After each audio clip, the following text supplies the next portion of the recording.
මම මානෙල් ජයන්ති ගුණසේකර. මම බොහෝ පාටකින් මවදුරන්නේ වැඩි වශයෙන් පරිවර්තනය කරපු ලේඛිකාවක් හැටියට පරිවර්තිකාවක් වශයෙන්. මම සුසරා එතනට පරිවර්තන කෘතීන් ගණනාවක් කළා.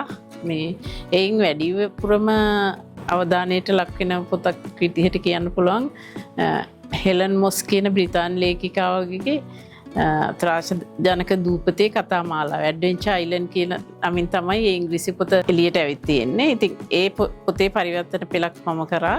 පොත් කියන අපි පොත් ගැන කතා කරද්දී මේ විශාල වැදගත්කමක් තියෙනවා පොඩි දරුවන් වෙනුවෙන් රචනා කරන පොත්. මොකද අපිට පාඨකයෝ කියන පිරිස මුලින්ම හැදෙන්නේ මේ කුඩා දරුවන් අතරින්. දැන් වර්තමාන ලෝකෙ වෙනකොට අපේ ලංකාවේ නම් ගාක් පොත් කියවන පිරිස පොත් වලින් ඈත් වෙන බවක් පේන්න තියෙනවා. නමුත් ලෝකේ පුරා එවැනි ලක්ෂණ නැහැ. ඇත්තටම බටහිර ලෝකයේ හැම පොත් අදටත් හොඳින් අලෙවි වෙනවා. පොත කියන එක ළමින්ට වැදගත් කියලා ඒගොල්ලෝ හිතන විද්‍යුත් මාධ්‍ය වලට වඩා ළමයෙක්ට පොතක සුවඳ පොතක් කියවද්දී මනසේ ගොඩනැගෙන රූප රාමු තුලින් ඒ ළමයි ගොඩනගා ගන්න මනෝලෝකයේ තුලින් ඒ කුඩා දරුවන්ගේ පරිකල්පන ශක්තිය දියුණු වෙනවා. ඒ නිසා පොත කියන එක ළමයින්ට හුඟක් වැදගත්. ඉතින් දැන් නූතන ලෝකේ දැන් අපේ රටේ හුඟක් පරිවර්තනය වෙලා තියෙන සිංහලට බොහෝ විට මේ ටිකක් ඈත ඉතිහාසයේ පරිවර්තනය ඈත ඉතිහාසයේ රචනා වුණු පොත්. මම මේ පරිවර්තනය කරපු හෙලන් මොස් කියන ලේඛිකාවගේ කතාව නූතන රචනාවක්. ඒකට මේ පරිගණක කුඩා දරුවන්ට මේ අභිරහස් සොයා යන කුඩා දරුවන් තිදෙනාට පරිගණකයේ උදව් වෙනවා. මේ නවීන තාක්ෂණයේ විද්‍යුත් උපාංග හමු වෙනවා. එතකොට ඒවයිනුත් උදව් ලබාගෙන තමයි මේ විශේෂයෙන් දුරකථන ජංගම දුරකථන. ඉතින් ළමයිට ඒ නිසා ඒ ළමයින්ට ඒ අභිරහස් සෙවීම වඩාත් පහසු වෙනවා. එතකොට ඒ කතාව නූතන දරුවන්ට හුඟක් සමීප නිර්මාණයක්. ඉතින් මේ නිර්මාණයේ පළවෙනි කොටස තමයි අභිරහස් ගුහාවේ දෝංකාරය. ඒ කතාවෙන් කියවෙන්නේ මේ දරුවන් මේ ස්කොට් සහ ජැක් කියන සහෝදරයින් දෙදෙනා නිවාඩුවකට යනවා උතුරු එංගලන්තයේ දූපතකට. එයාලගේ නැන්දාගේ ගෙදරට තමයි යන්නේ. එතෙන්දී මේ ළමයි දෙන්න හරි අකමැත්තෙන් යන්නේ. මොකද ඒක හරි නීරස දීවරයෙන් බහුලව වෙසෙන ස්ථානයක් විදිහට තමයි උන් දකින්නේ. නමුත් ඒ ගියාට පස්සේ උන්ට එහෙදි හම්බෙන බොහොම සිත් ගන්නසුළු යෙහෙලියක්. ඇගේ නම එමිලි. මේ එමිලිත් ඔවුන් දෙදෙනාත් අතර ඇති වෙන මිත්‍රත්වය තුලින් ඔවුන් විවිධ අභිරහස් සොයා යන පිරිසක් කණ්ඩායමක් බවට පත් වෙනවා. නිවාඩු කාලයේදී තමයි මේ තුන් දෙනා ත්‍රාස්‍ය ජනක අත්දැකීම් සොයාගෙන යන්නේ. මොකද මේ ස්කොට් සහ ජැක් කියන්නේ ගිම්හන් නිවාඩුවට තමයි මේ දූපතට යන්නේ. බොහොම කුතුහලයේ දනවන අద్භූත රසයක් තියෙන අර කුඩා දරුවන්ගේ පරිකල්පන ශක්තියට ඉවහල් වෙන නිර්මාණ තමයි මේ කතා මාලාව තුළින් පෙළ ගැස්වෙන්නේ. විශේෂයෙන් කියන්න ඕන මේ දැන් රහස් පරීක්ෂක කතාමා කියවන දරුවන් ගණිතය වගේ විෂයන්ට දක්ෂතාවයක් දක්වනවායි කියලා සාමාන්‍යයෙන් ලෝකේ සොයා ගැනීමක් තියෙනවා. විද්‍යාත්මක සොයා ගැනීමක්. ඉතින් ඒ නිසා මේ දරුවන්ට ගොඩක් හොඳයි මේ වගේ කතා මාලාවක් කියවන්න ලබා දෙන එක. ඇත්තටම මම ඒ විශ්වාසයෙන් තමයි දරුවන් වෙනුවෙන්ම තමයි මේ හෙලන් මොස්ගේ ඇඩ්වෙන්චර් අයිලන්ඩ් කතා මාලාව පරිවර්තනය කරේ. ඉතින් ඔයාලා මේ නිර්මාණය ඔයාලගේ දරුවන්ට ලබා දීලා ඉතින් ඒ අයට ඒ දරුවන්ගේ අනාගතයට යම් පිටුවහලක් ලැබෙයි කියලා මම විශ්වාස කරනවා. එයාගේ කියවීමේ ශක්තිය දියුණු කරන්න, තාර්කික ශක්තිය දියුණු කරන්න, පරිකල්පන ශක්තිය දියුණු කරන්න ඉවහල් වෙනවා. ඉතින් මේ කතා මාලාව ඔයාලා කියවනවා නම් ඔයාලගේ දරුවන්ට කියවන්න ලබා දෙනවා නම් හුඟක් හොඳයි කියලා මං හිතනවා.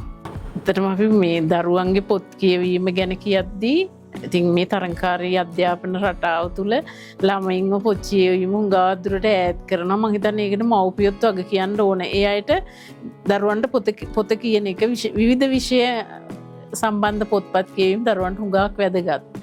මේ මොකද ඇසින් දැකලා ග්‍රහණය කරගන්නවට වඩා ඒගොල්ලන්ගේ පරිකල්පන ශක්තියට දියුණු වෙන්න පොතක් ඉවහල් වෙනවා. ඒක අතීතයේ ඉඳලා සොයාගත්තු දෙයක් තමයි. ඉතින් මේ දරුවන්ගේ පොත් කියවීම වර්ධනය කරන්න ඒ අයට අර කුතුහලයේ ත්‍රාසය වගේ තියෙන ළමා මනසට ගෝචර වෙන නිර්මාණ තමයි ලබා දෙන්න ඕන. ඉතින් මෙතෙන්දී මේ පරිවර්තනය කරපු මේ හෙලන් මොස් ලේඛිකාවගේ අභිරහස් කතා මාලාව ඇත්තටම දරුවන්ට හුඟක් හොඳයි. එයාගේ ඉගෙනීමටත් එයින් යම් යම් දැනුම ලබා දෙන අවස්ථා තියෙනවා. දැන් අර ඩයිනෝසර් අභිරහස කියලා පොතක් කරා. ඒකේ ඩයිනෝසර් ගැන සෑහෙන මේ පසුබිමකුත් විස්තර වෙනවා. එතකොට ඒක ඉගෙන ගන්න ළමයින්ටත් වැදගත්නේ. කුඩා දරුවන්ට උනන්දුවක් ඇති වෙනවා. ඉතින් විවිධ මාතෘකා ඔස්සේ යන කතා පෙළක් තමයි මෙතෙන්දී එන්නේ. ඉතින් මේ මං කියන්නේ මේ දරුවන් ඇත්තටම පොත්පත් වලින් ඈත් කරන්න එපා, අධ්‍යාපනය කරන්න ඕනේ වගේ මේ යාළගේ මනස නිරවුල්ව පිළිවෙලට පෙළ ගැහෙන්න නම් ඒ දරුවෝ බාහිර සමාජය ගැන, බාහිර ලෝකය ගැනත් විවිධ විෂයන් ගැනත් ඉගෙන ගන්න ඕන. ඒ දරුවන්ට ඒ අවස්ථාව ලබා දෙන්න. පොත්පත් පාසලේ පොතටම සීමාව කරන එක හොඳ නැහැ. ඉතින් මේ දරුවන් සංවේදී වෙන්න ඕන. ඉතින් යාළ පරිසරයක හැදෙන්නත් ඕන. පරිසරයට ඉතින් දැන් නූතන තරංකාරී ලෝකේ පරිසරයට හැඩ ගැහෙන දරුවන් හුඟක් අඩුයි. දුරට ගෙවල් ඇතුළට වෙලා ඉන්න ළමයි තමයි ඉන්නේ. ඉතින් එයාට පොත්පත් වලින් යම් පිටුහලක් එයාගේ මනස වැඩින්න උදව්වක් වෙනවා. ඒ නිසා මේ කතා මාලාව දරුවන්ට ලබා දෙන්න කියලා මම ඔබෙන් ඉල්ලා සිටිනවා. ඇත්තටම මේ කතා මාලාව හුඟක් හොඳයි කුඩා දරුවන්ට කියවන්න. එයාලගේ බුද්ධිය වර්ධනය සඳහා ඉතාම හොඳ නිර්මාණයක් කියලා මම විශ්වාසයෙන් කියනවා. මම සුසරා ආයතනයේට රචනා කරපු තව පරිවර්තන කෘතියක් තියෙනවා පොපී නමින්. මේ පොපී කෘතියෙන් පසුබිම් වෙන්නේ පොපී කෙයාරෝ කියන යුවතියගේ ජීවන චරිතය වගේ එකක්. ඒ කියන්නේ යාගේ ආදර සම්බන්ධතා පෙළ ගැස්මක් තමයි මේ කතාවට පසුබිම් වෙන්නේ. මාරි වෙස්ලි කියන ලේඛිකාව මේ බොහොම සංවේදී ලෙස මේ ප්‍රේමය ගැන සඳහන් කරපු ලේඛිකාවක්. ඉතින් බටහිර ලෝකයේ ජනප්‍රියයි. ඇගේ නිර්මාණයක් තමයි මේ පොපී කෘතිය. පොපී කෘතියෙන් කියවෙන්නේ දැන් බටහිර සමාජය තුළ අපිට තියෙනවා මව්පියන්ගේ ආදරය නිසි පරිදි නොලැබීම නිසා යෞන්‍ය අයාලේ යන තරුණ බහුලයි. දැන් මේ නිර්මාණයට පසුබිම් වෙන පොපිත් ඒ වගේ කෙනෙක්. පොපි මව් සෙනෙහස නැතුව හැදුණු කෙනෙක්. එතකොට පියා ඇගෙන් දුරස්තරව ජීවත් වුණු කෙනෙක්.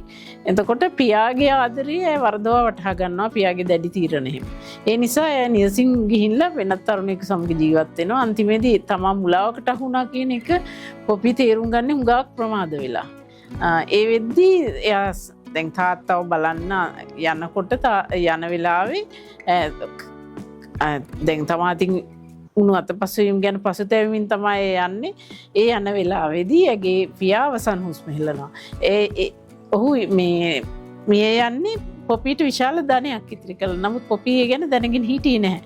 ඉතින් එතෙන්දී ඉන්පසු ඉතින් එයා ජීවිතේට රැකවරණයක් හොයනවා. විවිධ තරුණයින් ඇයට හමු වෙන අය අතරින් ඇය මේ ආදරය කියන එක තෝරගද්දී තරමක් වල්මත්තු තත්ත්වයට පත් වෙනවා. ඉතින් ඈ සොයන දේ ලැබෙන්නේ නැහැ. මේ පොපි ධනවත් කෙනෙක් කියලා මේ කවුරුත් දන්නෙත් නැහැ.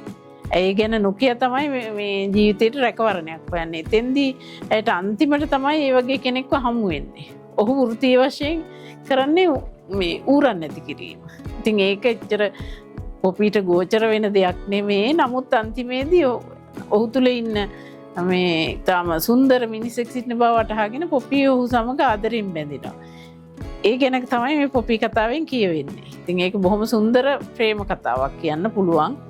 මේ සාමාන්‍ය ජීවිතය ගැන යම් අවබෝධයකුත් ලබා දෙන තරුණ වයසට මඟ පෙන්වීමක් කරන කෘතියක් විදිහට හඳුන්වන්න පුළුවන්. මම කරපු අනිත් පරිවර්තනය තමයි සැරිසරන ලඳුන් කියන්නේ. ඒක හිඩියස් කිංකි කියන සිනමා කෘතියට පසුබිම් වුණු කතාව. මේ හිඩියස් කිංකි නමින් තමයි පොත එන්නේ. මෙතෙන්දී මේ කතාව වැඩිහිටියන්ට නෙමේ ළමයින්ටත් කියවන්න පුළුවන් විදිහට තමයි නිර්මාණය වෙලා තියෙන්නේ. මොකද ඒ කතාවේ කතානායිකාව කුඩා දැරියක්. ඉතින් ඇගේ මව නිශ්චිත අරමුණක් නැතුව ජීවිතේ මොරොක්කෝ කියන රටට ගිහිල්ලා දැන් ගොඩක් ඉස්සර මොරොක්කෝව ඒ කාලේ එහෙ ජීවත් වීම පහසුයි කියලා හිතාගෙන ඇගේ මම මොරොක්කෝට යන දිනින් දෙදෙනා අරගෙන. එතෙන්දී මුහුණ දෙන විවිධ රසවත් අත්දැකීම් තමයි මේ කෘතියට පාදක වෙන්නේ. මේ කෘතියට මේ පසුබිම් වූ චිත්‍රපටිය හිඩියස් කිංකි කතාව සඳහා මේ එහි ප්‍රධාන චරිතය රංගපෑවේ ටයිටැනික් චිත්‍රපටිය රංගපාපු නිලිය.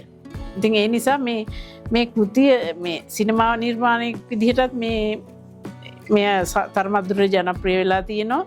මේ කතාව සිත් ගන්නා සුළු ගතියක් තියෙන්නේ අර ළමයෙක් විසින් මේ කතාව කියන නිසා. ඉතින් මේක සාමාන්‍යයෙන් යොවුන් වයස් දරුවන්ටත් කියවන්න පුළුවන්, වැඩිහිටියන්ටත් කියවන්න පුළුවන්. බොහොම රසවත් ගලා යන නිර්මාණයක්. මේ සරල නිර්මාණයක්. මේ ඒ ඇසුරින් තමයි මම සැරිසරන ලඳුන් කියන පරිවර්තනය කරේ. ඉතින් ඒක ඔබට කියවන්න කියලා මම ආරාධනා කරනවා. ඒ වගේම දැන් මේ පොත මුද්‍රණය කරන සුසර ආයතනය ගැනත් යමක් කියන්න ඕන. ඒ අය එක්ක මම මෑත කාලේ ඉන්නව තමයි ලේඛිකාවක් විදිහට වුන් සමග වැඩ කටයුතු කරන්න පුරුදු වුණේ.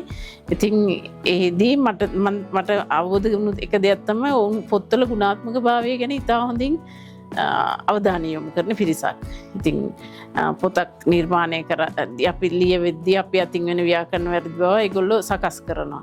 ඉතින් ඒ නිසා මම හිතනවා ඉතින් දරුවන්ට ලබා දෙන්න හොඳම පොත් තමයි මේ ආයතනයෙන් බිහි වෙන්නේ කියලා.